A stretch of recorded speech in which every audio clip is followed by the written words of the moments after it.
Hola, ¿cómo están? Hoy quiero compartir sobre la cultura de la sospecha. La he llamado así porque hoy en día pensamos y sospechamos especialmente de lo que nos rodea hasta de nosotros mismos. Entonces, ¿por qué se da esa cultura de sospechar? ¿Por qué se da esa cultura um, de desconfiar especialmente? Porque si nosotros no confiamos en los demás, en nosotros, en Dios, pues vamos a tener un mundo pequeño y vamos a tener un mundo ensimismado en nosotros mismos. El Señor nos habla a través de los pontífices, a través de los papas, y me acuerdo que Juan Pablo II decía, no tengan miedo, decía, no tengan miedo, jóvenes. Les decía fuerte, especialmente me acuerdo a los jóvenes en Cuba, ¿no? A la sociedad de Cuba. Voy a leer algo que he venido reiteradamente leyendo, que es en el momento de la tentación, lo que titulamos como la caída, el capítulo 3 del Génesis, versículo, esto es versículo 2 en adelante.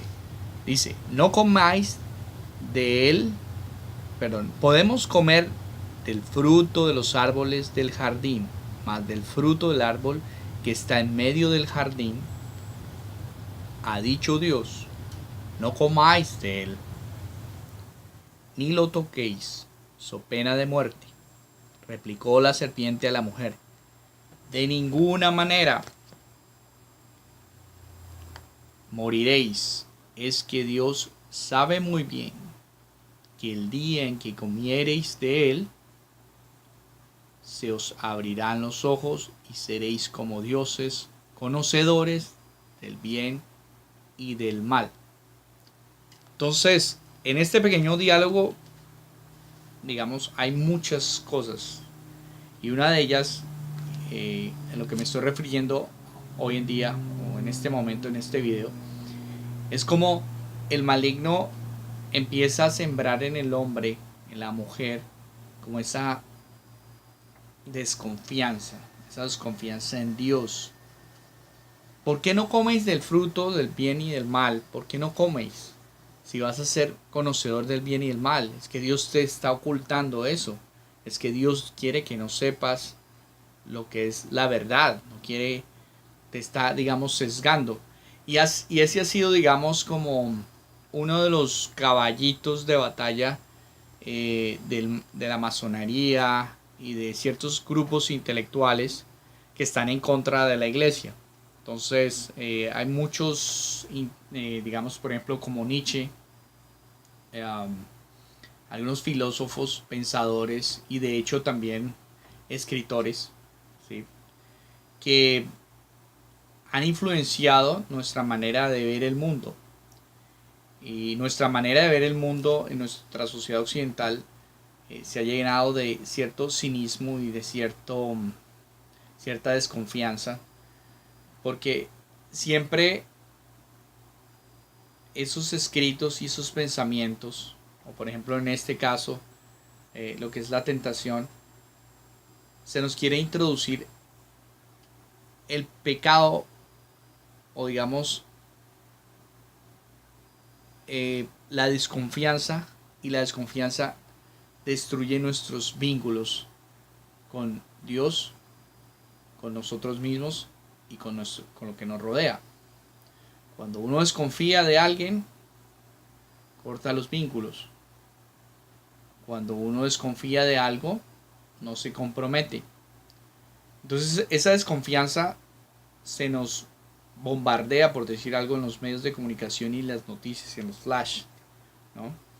Cuando te dicen, es que la iglesia en el tiempo medieval ocultaba y perseguía a Galileo Galilei y a todo lo que significara conocimiento, y la iglesia era una especie de reunión, de logia que quería cegar al hombre en el medioevo y tenerlo en las tinieblas.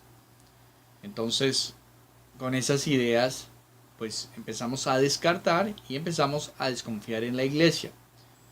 La iglesia es una institución humana y divina. Y el Señor nos decía, en la palabra, dice, a Pedro le dice sobre Pedro, tú eres la piedra sobre la cual construiré mi iglesia, y las puertas del Hades, las puertas del infierno, las puertas de la maldad, no prevalecerán sobre ella. Prevalecer es que no van a estar totalmente con ella, no la van a ahogar, pero sí va a haber maldad en la iglesia. El Señor nos advertía de eso. No porque la iglesia ese sea su objetivo de ser una institución ideológica o algo que quiera usurpar al hombre y chupar de sí para dejarlo, digamos, apocarlo. Y esas fueron las ideas que de hecho estos filósofos y por la vida que sea, por la vida que hayan tenido, porque de pronto su vida espiritual y fueron muy castigados por sus padres o por los instructores o por las religiosas o no sé. Pero normalmente siempre que hay un mal ejemplo, eh, pues nos cerramos. Pero a veces ni siquiera nosotros tenemos el mal ejemplo. O sea, ni siquiera lo han hecho en contra de nosotros. Sino que hemos oído, se nos ha dicho y ahí se nos ha generado una desconfianza.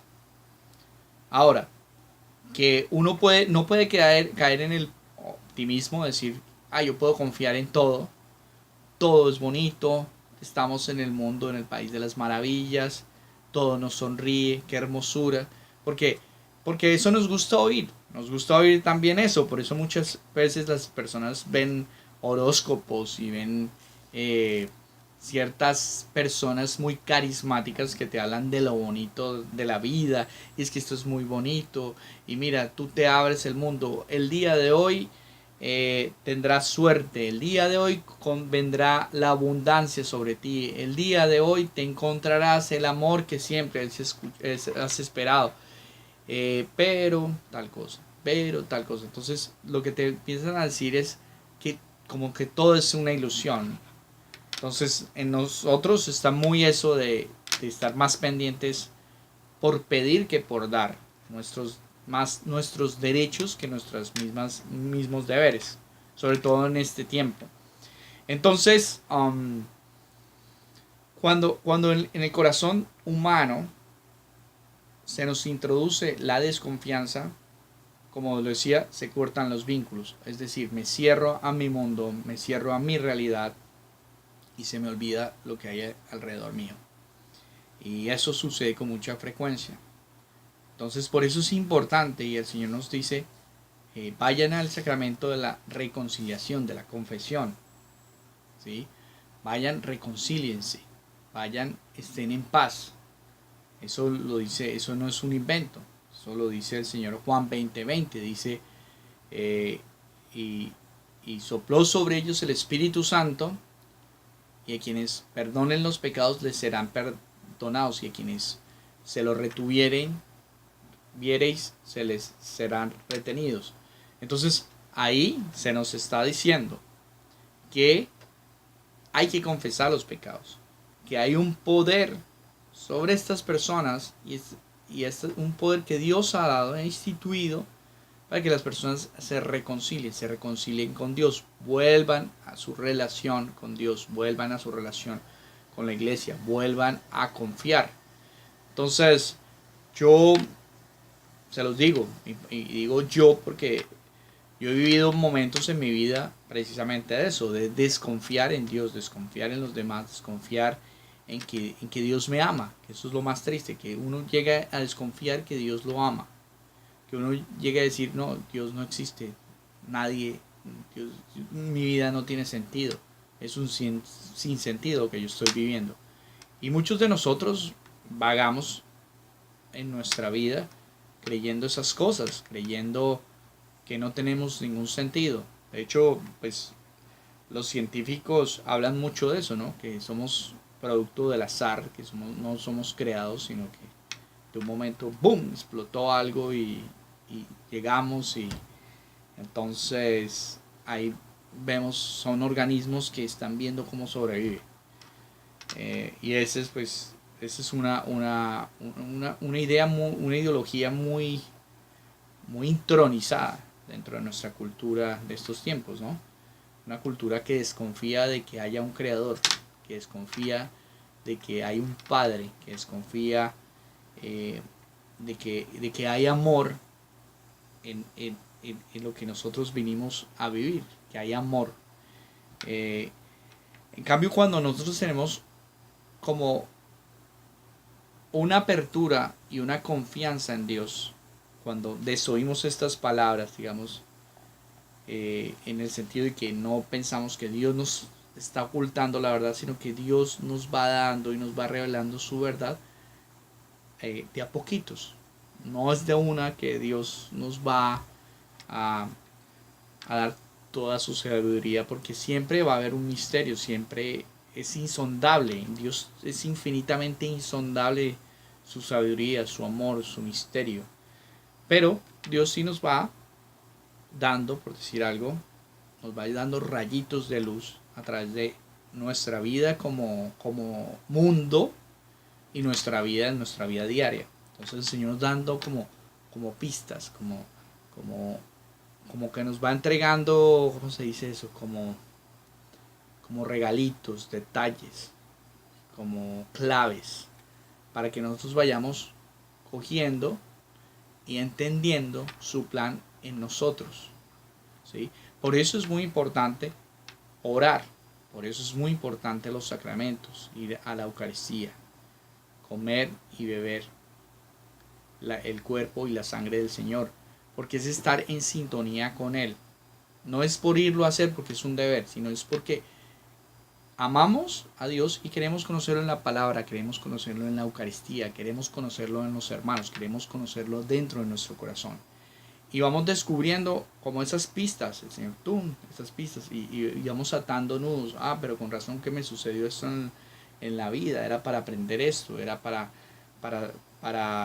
llegar a esta circunstancia de bendición en la que me encuentro. Entonces el Señor nos va mandando esas cosas y esos detallitos de amor, pero eso solamente los podemos ir descubriendo a la luz del Espíritu. Por eso es importante estar conectado con el Señor, así como cuando tú estás con el celular y estás buscando una conexión de Wi-Fi para poder estar en la red. Es exactamente igual. La oración es estar buscando a Dios y sintonizar con Dios para poder entablar con Él una comunicación.